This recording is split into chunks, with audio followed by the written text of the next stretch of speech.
¿Qué le da forma a tu vida? Estás escuchando Aviva Nuestros Corazones con Nancy DeMoss de Wolgemuth en la voz de Patricia de Saladín.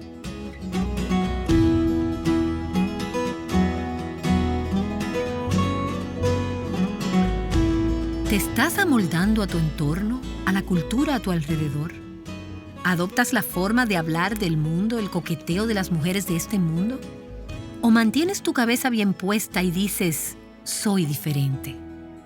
¿Sientes la presión de conformarte a la opinión de las personas que te rodean? ¿Crees que habría mayor o menor presión si de repente te convirtieras en reina? Bueno, Nancy está aquí para ayudarte a pensar en esto, como continuación de nuestra serie actual Esther, Mujer de Dios en el tiempo de Dios. Hoy veremos el capítulo 2 de Esther, el versículo 12. Esther ha sido puesta en el harén del rey, en el palacio, un lugar para nada deseable.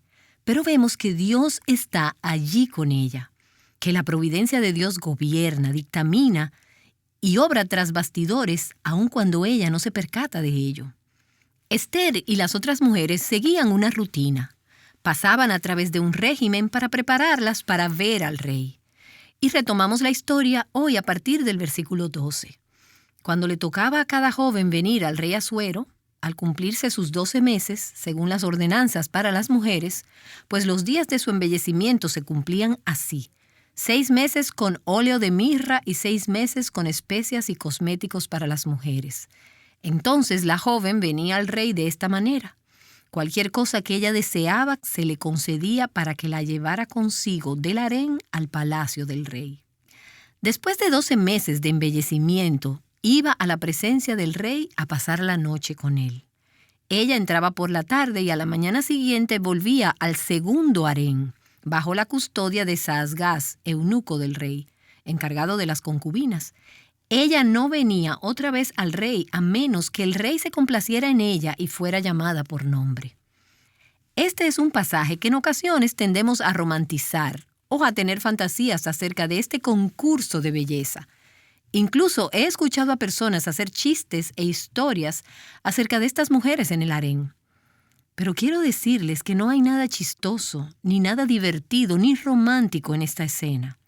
En realidad, aquí vemos, y las Escrituras usan las palabras muy cuidadosamente, si piensas bien lo que está pasando, aquí vemos un trato muy denigrante hacia la mujer. Ilustra la deshumanización de las mujeres que es característico de las culturas paganas, donde la luz del Evangelio nunca ha resplandecido. Y mientras leo este pasaje, suena como si acabara de escuchar de la mansión Playboy de Hugh Hefner, de sus flamencos, sus jardines y de su concurso La Conejita del Año. Esta no es una ilustración hermosa, es algo deshumanizante. Flavio Josefo, el historiador antiguo, estima que reunían aproximadamente 400 jóvenes o más para pasar por este proceso. Era una cosa horrible. Una vez estas mujeres pasaban una noche con el rey, se convertían en sus concubinas y le pertenecían a él. Nunca se podían casar y se pasaban el resto de sus días como prisioneras en el harén. Y a propósito, esto contrasta con lo que leímos previamente en el capítulo 2 acerca del trato que Mardoqueo tenía hacia Esther. Él era puro para con ella, la cuidó cuando ella quedó huérfana y la adoptó. Él era tierno, se preocupaba y era considerado hacia ella. Y esa es la forma bíblica en que los hombres deben tratar a las mujeres. Frecuentemente escucharás a personas no cristianas hablar de cómo los cristianos deshonran a las mujeres, poniéndolas en su lugar. Quiero decirles que no hay nada más reprensible y deshumanizante e indignante para una mujer que la forma mundana e impía como son vistas. Esta es la diferencia entre la visión cristiana y la visión pagana de la mujer. El trato cristiano y el trato pagano de las mujeres. En el trato pagano, las mujeres son vistas como en este pasaje, como objetos sexuales, juguetes para placer personal, para ser usadas y luego descartadas. Toda nuestra revolución sexual ha causado que seamos vistas y tratadas de esa forma. Y no es algo que ha liberado a las mujeres, sino que más bien las ha hecho prisioneras. Esto debería romper y entristecer nuestros corazones. Y con respecto a la visión cristiana de las mujeres, no permitas que te digan que esta visión deshonra a las mujeres, porque eso no es verdad. Algunos cristianos podrán deshonrarlas. Sin embargo, el punto de vista cristiano, el bíblico, es que un hombre debe ser fiel a una mujer, debe deleitarse con ella, amarla y cuidarla como cuida a su propio cuerpo. Donde ha llegado la luz del Evangelio, el rol, la visión y el trato de las mujeres ha sido elevado. Así que aquí vemos la forma secular y pagana de tratar a las mujeres. Cuando a Esther, hija de Abihail, tío de Mardoqueo, que la había tomado como hija, le tocó venir al rey, ella no pidió cosa alguna, sino lo que le aconsejó Hegai, eunuco del rey encargado de las mujeres. Y Esther hallaba favor ante los ojos de cuantos la veían. Así Esther cumplió con los requerimientos de los tratamientos de belleza que le fueron impuestos en el harén del rey. Lo vimos en la última sesión, pero ella no tomó ventaja de ningún favor que hubiera recibido. No pidió nada cuando fue a la presencia del rey. Ella se llevó del consejo de Hegai. Cualquier cosa que creas que necesito, eso es lo que tomaré. He aquí una imagen de simplicidad y contentamiento. Y una vez más, ella se distinguió de las otras mujeres. Ella era diferente. Cuando piensas en lo que Esther había pasado hasta este punto en su vida, ella pudo haber respondido a este dramático cambio en sus circunstancias en una de dos formas. En primer lugar, un día ella era una huérfana en tierra extranjera. Y al día siguiente era una reina en potencia en el palacio del rey, con 7 doncellas y todas las cosas que pudiera desear. Este revés en la fortuna pudo haberse leído a la cabeza y pudo haber hecho de ella una engreída, una bella y engreída mujer. Y nada peor que eso. Pero por otra parte, la posibilidad de ser llevada a la alcoba del rey, presumiblemente ella no tuvo opción, pudo haber causado que respondiera en terror y en miedo. Pero no la vemos aquí siguiendo ninguna de las dos. Una vez más, y hay mucho que no conocemos, pero en cuanto a lo que esta historia revela, pienso que vemos en esta mujer una respuesta de quietud, confianza, humildad y sumisión, balanceado con coraje y fe, hablando solo cuando era tiempo de hablar, y veremos eso más adelante. Ella ilustra los principios de Primera de Pedro capítulo 3, en donde se nos dice: vuestro atavío no sea el externo de peinados ostentosos, de adornos de oro o de vestidos lujosos. Esther tenía mucho de esto. Ella era físicamente bella en su forma y en su silueta. Era una mujer hermosa. Pero no es de ahí donde viene su verdadera belleza, sino que Pedro nos dice, sino el interno, el del corazón, en el incorruptible ornato de un espíritu afable y apacible que es de grande estima delante de Dios. Porque así también se ataviaban en otro tiempo aquellas santas mujeres que esperaban en Dios.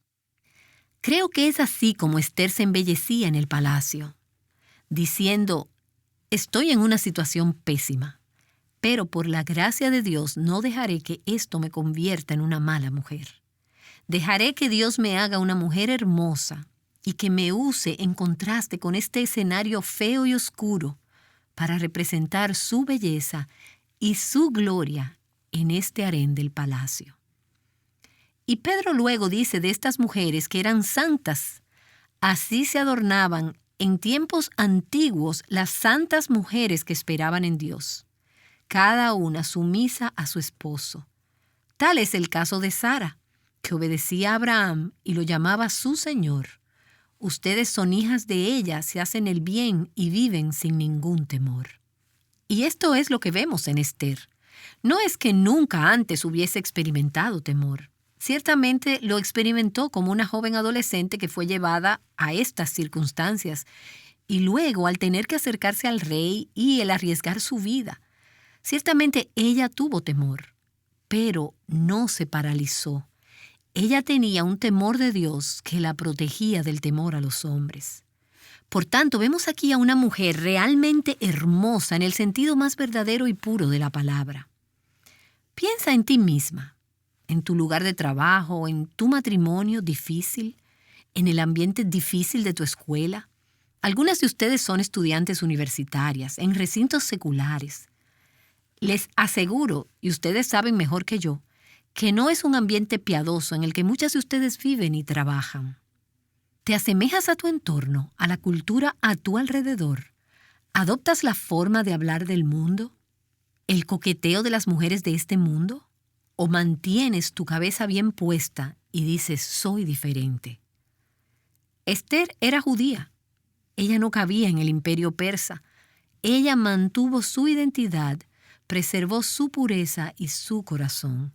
Y aun cuando fue forzada a circunstancias difíciles e insostenibles, ella fue guardada y favorecida por Dios. ¿Cómo haces cuando vas a tu lugar de trabajo o al campus universitario? ¿Te estás convirtiendo en una de las mujeres de tu entorno? ¿Eres áspera, insensata, burlona, necia, inmoral? ¿O mantienes un corazón piadoso creciendo en piedad, siendo un contraste con el resto del mundo alrededor de ti? Esther fue llevada al rey Asuero a su palacio real el mes 10, que es el mes Tebet, en el año 7 de su reinado. Y el rey amó a Esther más que a todas las otras mujeres, y ella halló gracia y bondad con él más que todas las demás vírgenes. Y él puso la corona real sobre su cabeza y la hizo reina en lugar de Vasti. Algo se destacó en Esther, y mientras leo este libro me digo, ¿qué es? ¿Qué es? Este rey pudo haber tenido cualquier mujer en el imperio persa. Había compartido su cama con las mujeres más bellas en la tierra. ¿Por qué Esther y no otra amante más para el rey? Había algo en ella que la hacía destacarse. En última instancia era la providencia de Dios. Dios la favoreció. Y el corazón del rey está en las manos de Dios. Dios tenía un plan para su pueblo. Dios tenía un plan para el mundo. Dios tenía un plan para nosotras al darnos un Salvador. Lo que Dios hizo por Esther en el palacio era parte de ese plan. Lo que pasa en tu vida no está desconectado del gran plan eterno, vasto y redentor de Dios. Lo que está sucediendo en tu vida puede tener ramificaciones e implicaciones por cientos de años. Eso es si el Señor tardara en venir. No sabes qué tipo de cuadro Dios está dibujando, qué tipo de tapicería Dios está entretejiendo y cómo tu vida puede ser parte de ello. Entonces el rey hizo un gran banquete para todos sus príncipes y siervos, el banquete de Esther.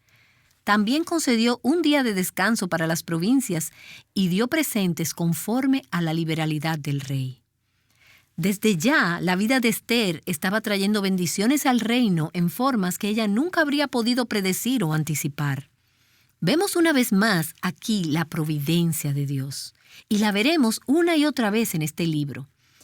¿Ves? El que Dios pusiera a Esther en el palacio no fue una idea adicional o algo que se le ocurrió después. No fue una reacción al plan cruel de Amán. Y no hemos llegado aún ahí, pero muchas de nosotras estamos apercibidas de esto. Dios es el Dios que ve con anticipación y hace provisiones. Dios sale adelante y planifica una salida. Así que Dios puso a Esther en el palacio aún antes que Amán se levantara para accionar. Tú no sabes por qué Dios está haciendo lo que está haciendo, pero Dios sí lo sabe. Por tanto, busca evidencia de la providencia de Dios a tu alrededor y cuando no puedas verla, algo que a menudo sucede, entonces confía en que Él está trabajando, planeando, preparando, orquestando, tejiendo un plan y tendrás parte en esta historia. Nancy DeMoss de Wolgemuth regresará en breve con nosotras. A lo mejor has escuchado la historia de Esther anteriormente, pero pasaste por alto algunos de los detalles de los que Nancy nos ha estado hablando.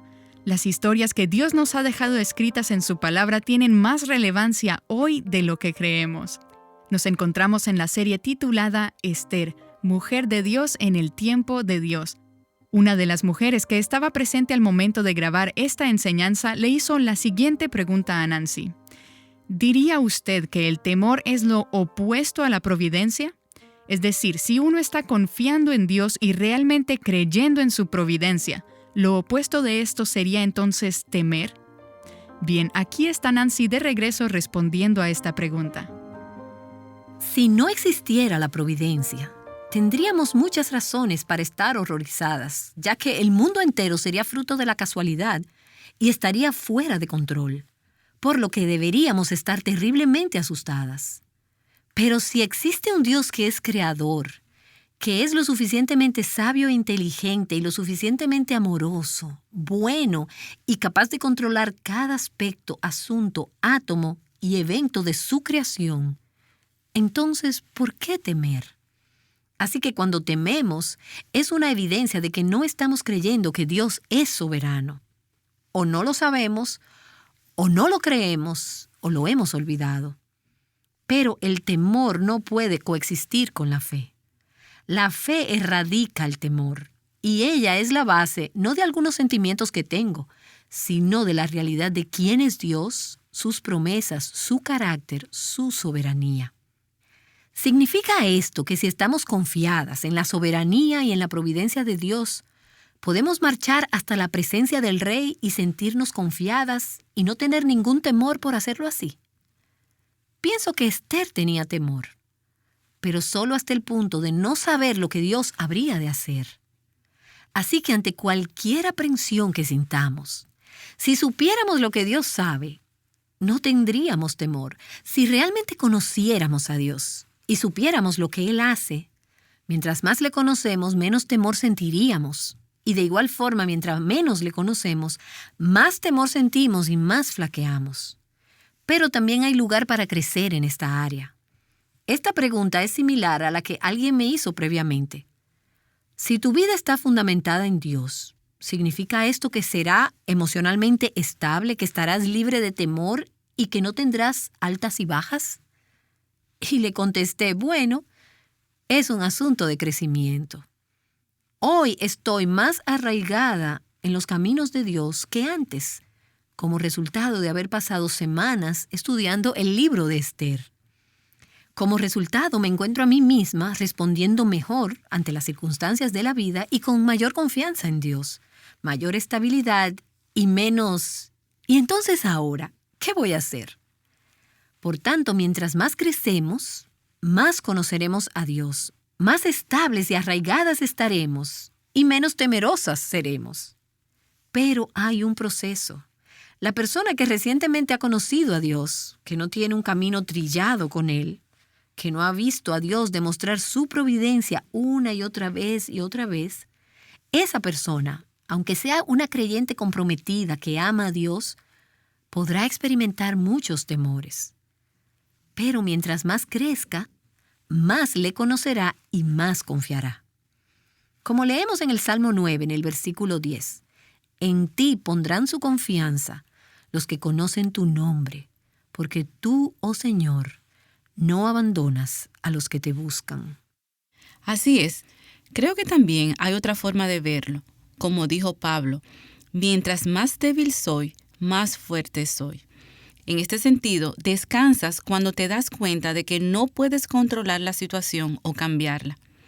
Y a medida que te abandonas al control de Dios, Él te infunde de su fortaleza y vive a través de ti. De modo que te encuentras en esas circunstancias tan débil como eras antes, pero con mucho menos temor que el que tenías, porque estás apercibida, no soy yo en esta circunstancia, sino Dios. Y creo que Esther probablemente tuvo que llegar al punto de saber muy bien que ella estaba totalmente en las manos de Dios, lo que le dio libertad para hacer lo que necesitaba hacer en dependencia del Señor. Eso es algo que yo experimento a menudo en este ministerio. Rara vez hago una conferencia o grabo una sesión donde enseño la palabra de Dios, en la que no sienta en los días previos una enorme tentación a temer. Y yo no pensaría de mí misma como una persona temerosa, pero sé que llevar la palabra de Dios es algo asombroso, pues las vidas de las personas están en juego y es una enorme responsabilidad. Y me siento tan débil, tan necesitada, tan inadecuada para hacer lo que Dios me ha llamado a hacer. Y si dependiera solo de mis sentimientos y emociones, No subiría a esa plataforma y no me pararía frente a un micrófono porque tendría mucho miedo, tendría mucho temor. Lo que hago es esto. Vengo delante del Señor y pongo delante de Él mi temor y pongo delante de Él mi debilidad y mi incompetencia. Y le digo, Señor, no puedo hacer esto sin ti. Pero sé y fortalezco mi corazón en lo que sé que es verdad. Consuelo mi corazón con la verdad. Y si olvido cómo hacer esto, tengo amigas que saben cómo hacerlo por mí. Ellas me ayudan y me dicen, háblale verdad a tu corazón. ¿Dios te ha llamado a hacer esto? Y yo les contesto, sí. Dios te ha dado su palabra, te ha dado su espíritu. ¿Acaso no te dará también su gracia, su fortaleza y su poder? Sí, sí, sí. Y así voy en la fuerza del Señor. Pablo dice, estuve entre vosotros con mucha debilidad y mucho temor y temblor cuando les proclamé a Cristo. Es algo maravilloso saber que estás llevando el Evangelio a la vida de las personas. Pero ¿quién es suficiente para esto? ¿Quién es suficiente para criar hijos? ¿Quién es suficiente para hacer cualquier cosa que Dios le haya llamado a hacer? Ninguna de nosotras. De modo que ser fuertes en el Señor no significa tener fortaleza. Significa ser naturalmente débiles, algo que somos, ya sea que lo reconozcamos o no. Significa ser fuertes en su fuerza, tomando de su fuerza. Y mientras aprendemos de la providencia de Dios y sobre sus promesas, mientras vamos acumulando un caminar con Dios, escuchamos a esta mujer decir, tengo casi 80 años de edad y Dios ha sido tan fiel. Cuando escucho esto, pienso, Dios será conmigo como ha sido con ella. Por tanto, nos alentamos en nuestra fe y vemos cómo Dios guía a algunas madres a través de los problemas con sus hijos adolescentes y entonces te dices a ti misma, Dios me puede ayudar a mí también. Y leemos las Escrituras y vemos nuestras vidas, nos aconsejamos unas a otras de acuerdo a la palabra de Dios. Nos levantamos y les decimos a las demás creyentes, hoy estoy débil, ¿me ayudarías a levantar mis brazos en esta batalla? Y lo hacemos juntas como una comunidad de fe. De modo que no es que no tengamos temores. Nos movemos a través de ellos como lo hizo Esther cuando dijo, si he de perecer, que perezca. Hubo veces, y algunas de ustedes me han escuchado compartir esto antes en el ministerio radial, cuando no sabía si iba a poder llevarlo a cabo. Me sentía como que estaba pasando por algo muy difícil y que no iba a ser capaz de salir o de sobrevivir. La forma en que solía aconsejar mi corazón era diciéndome, ¿sabes algo? No importa si salgo de esta o si sobrevivo. Lo que importa es que estoy haciendo lo que Dios me ha llamado a hacer, por lo que iré por fe y por la gracia de Dios y en su fuerza. Dios me dará el valor, alentaré en el Señor mi corazón. Eso es ser valiente en Dios. Y por la gracia de Dios lo haré. Y llegas al punto donde pones tu vida y dices, no importa si salgo ensangrentada o herida, o si los reyes me gritan. Y no digo que no importe, sino que no tiene gran importancia. El resultado ha sido Dios glorificado. He obedecido a Dios. Si Dios ha sido glorificado por yo ser débil, entonces escojo la debilidad y aún así voy con confianza en el nombre del Señor. Señor, te adoramos por tu providencia. Te damos gracias por aquello que no podemos entender. Sabemos que tú estás obrando en las diversas circunstancias y etapas de nuestras vidas, como mujeres jóvenes o como mujeres mayores. Y tú estás obrando para llevar a cabo tus grandes propósitos.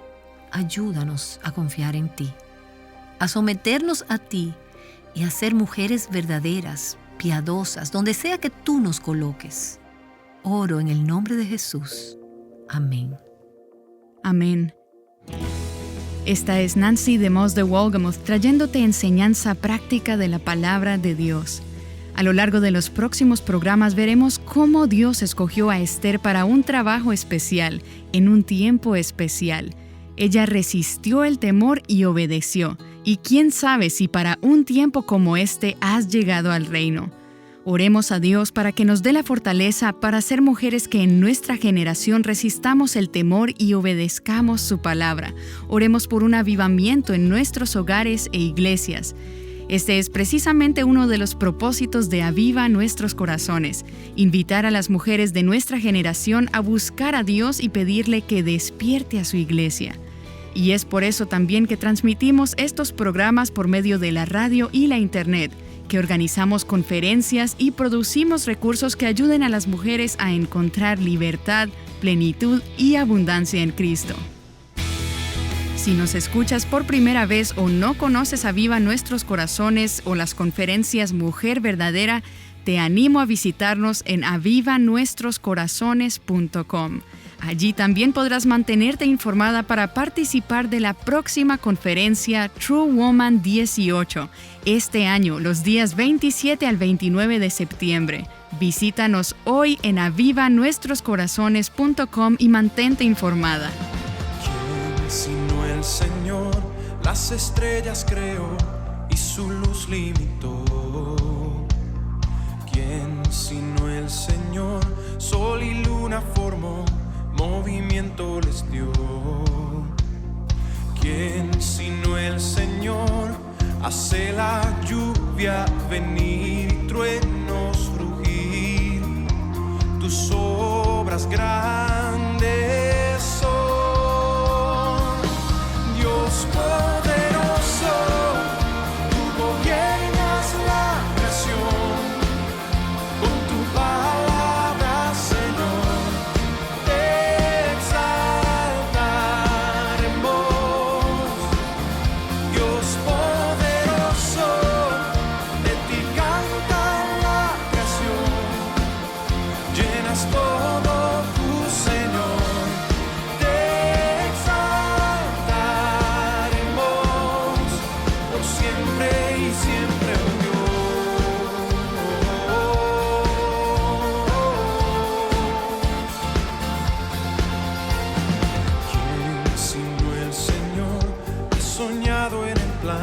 Para al hombre salvar. ¿Quién sino el Señor, limpiar al pecador con su sangre y amor? ¿Quién sino el Señor, puede dar vida y salvar por una cruz? La historia de Esther nos enseña a decirle no a la ansiedad. Descubre por qué en tu próximo programa. Escudriñando la Escritura juntas, Aviva Nuestros Corazones, con Nancy DeMoss de Wolgemuth, es un ministerio de alcance de Life Action Ministries.